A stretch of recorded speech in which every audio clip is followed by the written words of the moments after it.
شاء الله. السلام عليكم ورحمة الله وبركاته، أهلا وسهلا فيكم في فيديو جديد، وإذا أول مرة بتشوفنا لا تنسى لايك واشتراك في القناة وفعل جرس التنبيهات.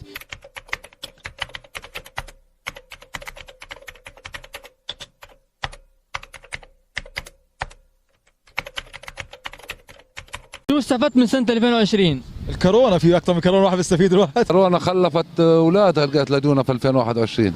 اولاد كورونا اللي يا عم. أولاد كورونا. والله لو يدوني $1,000,000 ويقولوا لي اتركها ثانية واحدة ما بتركها. أنا بدون أم ما تسواش ولا حاجة في الحياة. أنام يا الله ما أروى.